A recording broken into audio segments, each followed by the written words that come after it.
I remember vividly the last time I spoke to my sister Jess. She'd called me that morning from the road, cracking jokes about bad coffee and a tired radio station that only played 70s love ballads.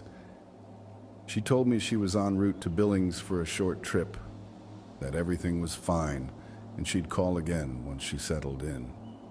She hung up with her usual breezy, "Love you, talk soon." I never heard from her again. Instead, a few days later, I got a call from a police department in Meyerton, a place I'd never heard of, telling me her car had been found crashed at the side of the road, empty. No sign of Jess, no blood, no clue. They insisted she was dead, as if it were obvious, even though they couldn't produce a body. I asked how they could be so certain. Their voices took on a strange, resigned tone, and they repeated, "She's gone," as if that was enough. In my bones, I refused to believe Jess was dead. We'd grown up attached at the hip, only 2 years apart. As kids, we built elaborate pillow forts in the living room, painting our own imaginary kingdoms. Jess had a warm curiosity, always prodding me to follow her into some new adventure. She was the one who'd backpacked through small towns in her 20s, collecting folk stories. She'd blow into my home unexpectedly, wearing dusty boots and an eager grin, telling me about the weird places she'd visited. So I couldn't accept that a single car accident on a nowhere road had snuffed her out. My refusal hardened when the Meyerton police told me they had zero interest in searching further.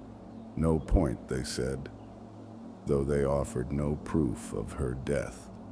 So I vowed I'd find her on my own. I flew in from the city where I lived, then rented a car at the small airport.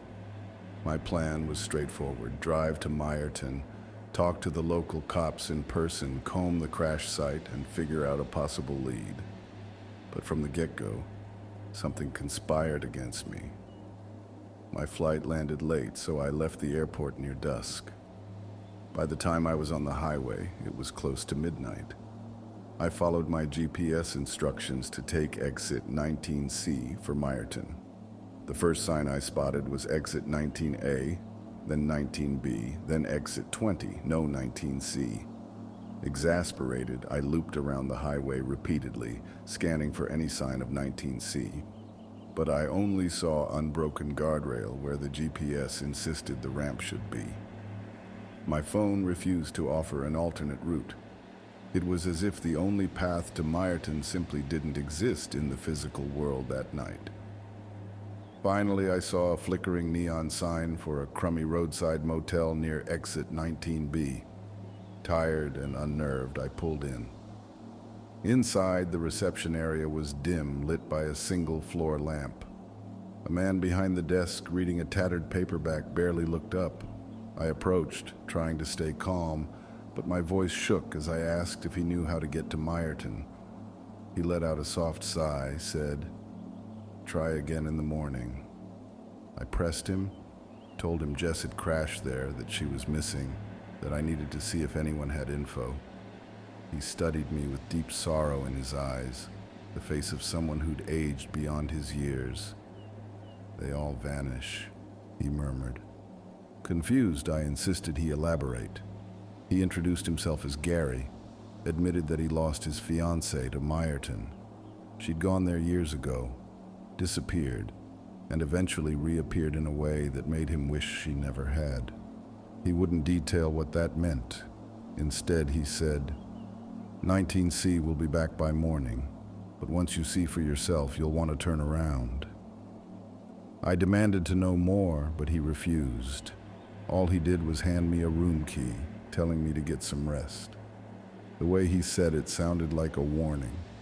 Too exhausted to fight, I went to the motel room, dozed off with my head full of dread.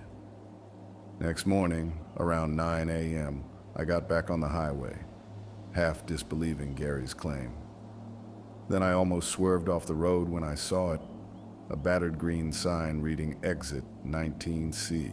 with the guardrail parted for a one-lane off-ramp. My phone's GPS beeped happily, as though everything was normal. Goosebumps prickled my skin. The ramp looked old, with cracked asphalt and rusted edges, yet it hadn't been there last night. Taking a deep breath, I turned down the ramp, following a narrow winding road through dense pines. The sunlight above me dimmed as the canopy thickened. After maybe 15 minutes of tense driving, I emerged near a battered wooden sign reading Meyerton Pop. Yes, question marks. The place was real, if that's the word for it. Driving through Meyerton felt like stepping into a half-abandoned memory. Many houses had boarded windows or collapsed roofs. A handful of shops lined a main street, each with dusty displays and flickering neon open signs. Yet the sidewalks lay empty. No children played in the yards. No cars bustled about. I parked near a small police station, a squat brick building that looked a century old. Inside, an officer behind the desk recognized me by name before I introduced myself. He told me they already concluded Jess was dead, that the crash site left no doubt. When I argued that a missing body demanded a search, he only repeated, "There's nothing for you here. Go home." I asked if they'd done a thorough sweep of the woods. He frowned, said, "We know these parts." "She's gone," in a tone that suggested an unspoken horror. Furious but forced to relent, I stomped out, determined to investigate on my own. I tracked down the crash site. The red Mini Cooper had been towed away, presumably. The tree it crashed against bore a nasty scar. The ground was slightly disturbed, but not enough to imply a body had been dragged away. I found no clues, just a faint sense of dread thick in the air, as though the forest watched me. For hours I wandered dusty roads, seeking a local who might recall seeing Jess. Everywhere I went, people avoided me or insisted they'd never encountered her. Some offered me curt condolences, as if sure she was beyond saving. By 10 p.m., I ended up in the deserted downtown again, scowling at my phone's clock. The entire place shut down at 10. Even the single gas station that was marked 24 hours flicked its lights off.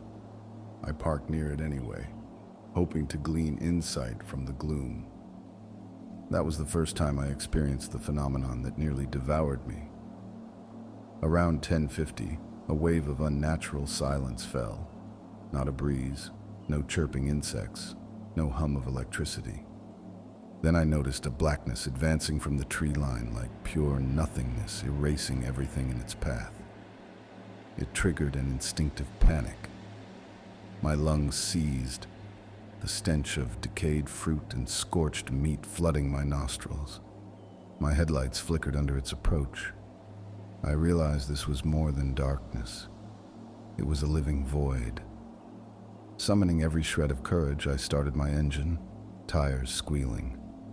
That blackness slithered behind me, erasing street lamps and cars in the distance. I aimed for the main road out. As I neared the highway, my headlights revealed something shimmering, reforming guardrail. The clock read 10:59. I slammed the accelerator. The guardrail flickered like a half-illusion, snapping fully into place just as I soared past it onto the interstate. Heart hammering, I glanced back. Exit 19C was gone, replaced by an unbroken barrier of metal. Meyerton had vanished with it. That night, I returned to Gary's motel, trembling. I poured out my story of how the entire town seemed to fade in and out, how a black void almost swallowed me. He merely nodded, as if he'd heard it all before. He said that if Jess disappeared there, I might want to give up. Then he added a cryptic note. If she does re-emerge, it'll be at 2:30 a.m. at the bus stop on Main Street, exactly 28 days after she vanished. I demanded to know how he could be so precise. He closed his eyes, remembering. Same way I learned about 19C. It's a pattern. That's when they show up. the ones who vanish. But trust me, seeing them again, it's rarely a blessing. I peppered him with questions. He refused to elaborate. Finally, I left in frustration. Yet part of me believed him. Jess had disappeared on a Monday. So 28 days from that date, if she truly was returning, I had to be there. The next weeks blurred with nightmares and doubts. I told friends I was investigating Jess's disappearance. Most offered sympathy, gently urging me to accept she might be dead. But I had the memory of that creeping darkness, Meyerton's ephemeral existence. No matter how insane it sounded, I knew there was a real phenomenon at work. I clung to the hope that Jess would come back, that I could rescue her or help her if she was in trouble. So I bided my time, planning my second attempt. I arranged to fly in the morning of the 28th day, then drive out to the vantage point near the highway. Sure enough, around 1:45 a.m., exit 19C manifested. I took it carefully. The same winding road led me to the silent husk of Meyerton. The difference was that this time I saw no sign of that lethal blackness. Perhaps it receded until the next 10 p.m. I parked near an ancient bus stop on Main Street which felt stuck in the 1950s. Peeling paint, rusted bench, an overhead lamp that flickered. The roads were empty, no lights in any building. The clock on the bus stop read 2:10 a.m. My watch matched it. The quiet was suffocating. I typed on my phone, documenting my thoughts to keep from panicking. Gary said 2:30. I dreaded what that meant. My mind toggled between excitement, Jess is alive, and terror. What if she's changed? Each minute felt like an hour. Finally, at 2:29, movement in the woods caught my eye. A figure emerged, stumbling onto the asphalt. My throat clenched. It was Jess, clothes intact, hair the same length, posture the same height. But even from afar, something was off. She moved too fluidly, like a predator testing its limbs. The air around her shimmered with a faint haze reminiscent of that black void. My heart soared briefly. Jess is back. But it sank just as fast when I saw her face under the moonlight. Her skin had a pallor, her eyes gleamed with an uncanny light. She wore a smile I'd never seen, something menacing. My instincts screamed that she wasn't quite human anymore. The stench of rotting fruit and burnt meat wafted across the road, identical to what I smelled when the darkness approached me weeks ago. She took slow, deliberate steps toward the bus stop, scanning the area with that unsettling grin. My mind reeled. Was there any chance the sister I loved was inside that shell? She stepped closer, within a dozen yards. My body tensed with primal fear. She was thinner, or maybe her limbs were elongated in odd proportions. Every childhood memory of her kaleidoscoped in my mind. The time she soared off a bike ramp, the day she wore that ridiculous prom dress, the final phone call about 70s love songs. That all felt overshadowed now by the sight of this figure wearing her face. Her eyes locked onto me and I felt pinned like prey. In that gaze I sensed a bottomless hunger, as if something used Jess's body to hunt. My phone nearly slipped from my sweaty hands. I forced myself to keep typing, wanting a record. Gary had said it was 1,000 times worse when they come back, and now I understood. The sister I adored was physically present, but whatever made her Jess inside was absent or corrupted. She paused about 6 feet from me. The lamppost overhead flickered, lighting her face fully for a heartbeat. Her smile parted, revealing teeth that might have been slightly sharper than normal. She mouthed my name or something that sounded like it. I tried to speak, found no voice. My gut churned. The monstrous aura around her pressed in like a wave, threatening to swallow me in the same void that clung to her. I recalled how some folks in Meyerton gave me that pitying look. They'd known if Jess returned, it would be unholy. She took another step. My mind shrieked for me to run, to get in the car and speed off. But my love for Jess warred with that terror. If even a fragment of her soul remained, I couldn't abandon her. Yet the creeping sense was that she'd devour me or drag me into the blackness if I let her close. She raised an arm, pointing to me in a slow, almost graceful motion. Her lips curved further, an eerie approximation of a grin. My mind screamed that this was not Jess, not the sister who used to laugh at my silly jokes, not the one who baked me a birthday cake shaped like a dragon last year. I fumbled for the car door handle behind me, still trying to hold my phone. She took another step, and a soft hiss escaped her mouth, like a faint exhalation of some vile presence. The lamp overhead flickered again, and for a split second I saw the bus stop sign behind her wink out, replaced by a swirl of darkness. Was the void returning to devour us both, or did it radiate from her? My final thought was of Gary's last advice. If you see them, you can't help them. They're beyond saving. Don't let them take you too. My phone read 2:35 a.m., past the designated time. She'd arrived. Now I needed to survive. My tears blurred my vision. She was so close I could see the flecks of color in her eyes that used to be warm hazel but now glinted with a silver undertone. Summoning the last of my rational thought, I yanked the car door open, lunged inside, slammed it. She sprang forward, nails scraping the window in a hideous screech. My entire body shook. She hissed a breath, her eyes wide, and for a second she mouthed something that might have been, "Help me," or "Let me in." I couldn't be sure. Panic seized me. I jammed the key in the ignition, started the engine, reversed wildly. She pounded the window with superhuman force, cracks branching from each impact. I screeched out of the bus stop, nearly clipping a rusted lamppost as I turned, tires squealing. In the rearview mirror, I glimpsed her chasing me on foot, unbelievably fast. The phone in my lap rattled as I pressed the gas, weaving around abandoned cars. The surreal hush of Meyerton's ghostly streets swallowed my engine roar.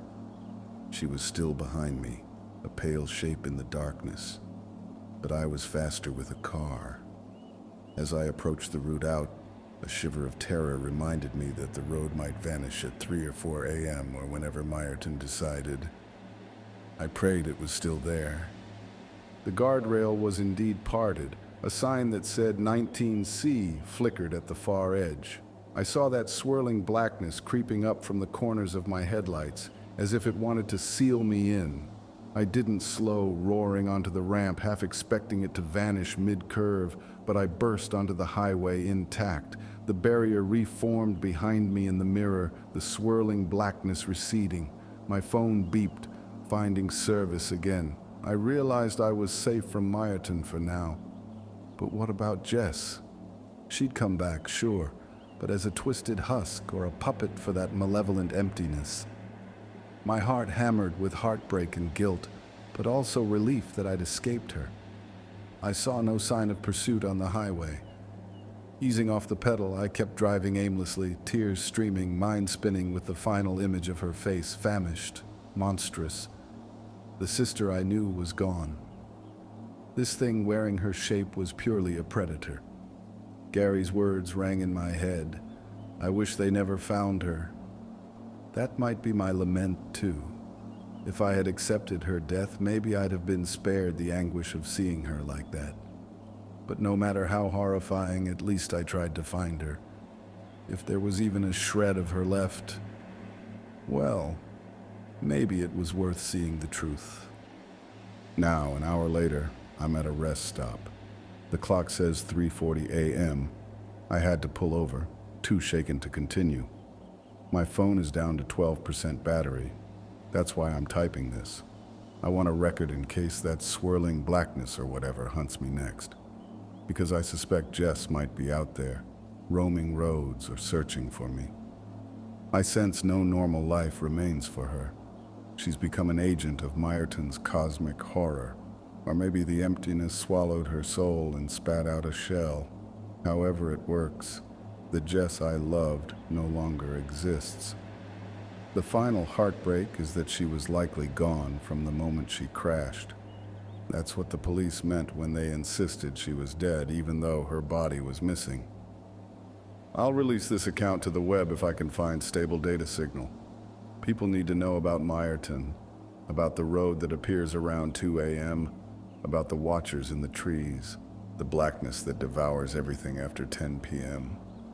If you ever lose a loved one to that town, don't cling to false hope that they'll return the same. If they come back, run the other way, because the thing that reemerges is no longer a human being, no longer the friend or family you cherished. It's something from beyond. My sister Jess was always fearless and bright. Now her eyes are dull with predatory hunger.